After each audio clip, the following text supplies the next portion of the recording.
सबका नमस्कार। Divine mirror Hindi channel में आपका बहुत बहुत स्वागत है। आइए जान लेते हैं आज की कुछ खास चर्चित खबरें। उत्तर प्रदेश के प्रयागराज में हुए उमेश पाल हत्याकांड के अभियुक्तों पर पुलिस का शिकंजा लगातार कसा जा रहा है। पुलिस ने हत्याकांड में शामिल अतीक अहमद के बेटे समेत सभी आरोपियों को पकड़ने के लिए उन पर इनाम की राशि को बढ़ाकर 2.5 लाख रुपए कर दिया है। इन आरोपियों पर इनाम 2.5 लाख रुपए किया गया है। उनमें असद, गुड्डू मुस्लिम, गुलाम साबिर व अरमान शामिल हैं। इन लोगों को पकड़ने के लिए पुलिस जगह जगह छापेमारी भी कर रही है। मध्य प्रदेश की शिवराज सिंह चौहान सरकार ने राज्य में लाडली बहना के नाम से आज एक योजना की शुरुआत की है, जिसके तहत उन बहनों जिनके परिवार की आय 2.5 लाख रुपए सालाना से कम है और जिनके पास खेती की जमीन 5 एकड़ से कम है, उन्हें प्रति माह 1,000 रुपये दिए जाएंगे। यह पैसा आवेदन के बाद जून माह की 10 तारीख से बहनों के खाते में भेजा जाएगा। पाकिस्तान के पूर्व प्रधानमंत्री इमरान खान पर इन दिनों गिरफ्तारी की तलवार लटक रही है। इमरान खान ने पाकिस्तान के मौजूदा प्रधानमंत्री शहबाज शरीफ पर संस्थाओं के दुरुपयोग का आरोप लगाया है। वे प्रधानमंत्री को अपने ट्वीट में बदमाश तक कह गए। उन्होंने शहबाज शरीफ को 24 अरब रुपए के मनी लॉन्ड्रिंग भ्रष्टाचार का आरोपी भी बताया। हरिद्वार पुलिस ने कुख्यात सुनील लाठी के गुर्गे को एक युवक से 50 लाख रुपए की रंगदारी मांगने के आरोप में गिरफ्तार किया है।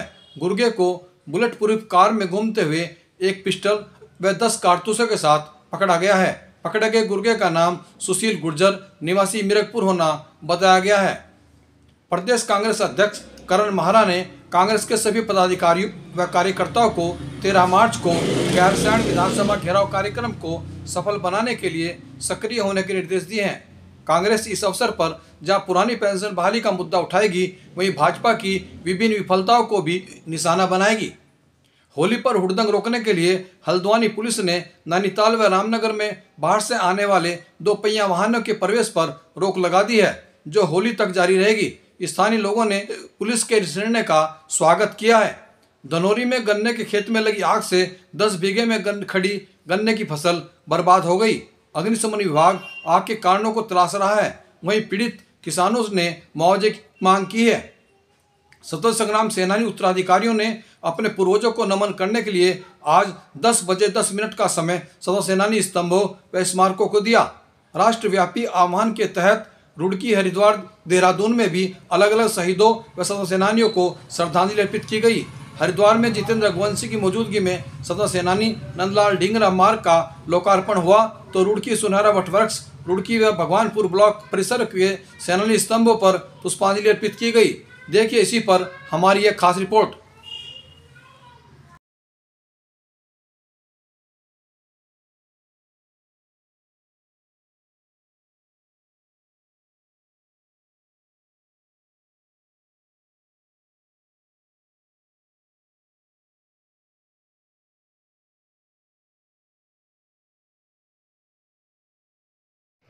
आप सब लोग यहाँ पर इस पावन दिवस पर आए, मैं आप सबों का धन्यवाद करता हूँ। आशा है कि अगले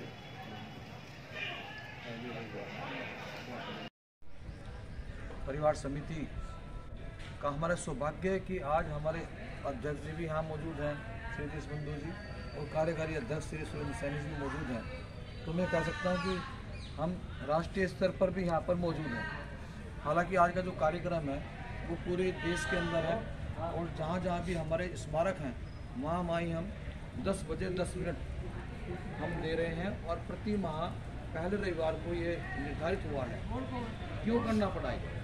वो इसलिए करना पड़ा कि आज देश आज़ादी का अमृत महोत्सव मना रहा है। उसके ऊपर अरबों रुपए खर्च भी कर दिए, लेकिन उन स्वतंत्रता सेनानियों को, उन शहीदों को, उन परिवारों को सम्मान नहीं मिल पाया जिसके वो हकदार थे। आज भी मैं देखता हूँ कि जो बजट आया था वो किताबें आज भी ना छपी है और केवल कागजी खाना पूर्ति हुई है ज़्यादातर। और जिस तरह से पूरा वर्ष बीत गया, 2 वर्ष लगातार बीत गए हैं, और उन समितियों में भी हम उत्तराधिकारी हैं या जो स्वतंत्रता सेनानी हैं उनको भी उन समिति में नहीं रखा गया। जो आज़ादी का अमृत महोत्सव के तहत जो शहीद परिवार हमारे, उनको नहीं रखा गया, स्वतंत्रता सेनानी को नहीं रखा गया, उनके उत्तराधिकारी को नहीं रखा गया। तो ये पूरी तरह से उपेक्षा है। और आप ये बड़ा शर्म आती है मुझे कि आज स्वतंत्र सेनानी परिवार के जो उत्तराधिकारी हैं उनको जो पेंशन है उसमें किसी को 200 रुपये, किसी को 400 रुपये और किसी को 500 रुपये मिलते हैं, जबकि लोकतंत्र सेनानी पता नहीं कहाँ से शब्द आ गया है, उनको 20,000 रुपये दिए जा रहे हैं। ये दुर्भाग्य इस देश का है। इससे ऐसी हमसे अच्छे तो वो हैं उत्तराखंड आंदोलनकारी जिनको 5-6 हज़ार रुपये मिल रहे हैं। तो यह बहुत दुर्भाग्यपूर्ण स्थिति है कि जिसने देश के लिए बलिदान दिया, जिसने देश पर अपनी जान दी, उसको तृतीय श्रेणी में रखा गया है। ये सोचना होगा।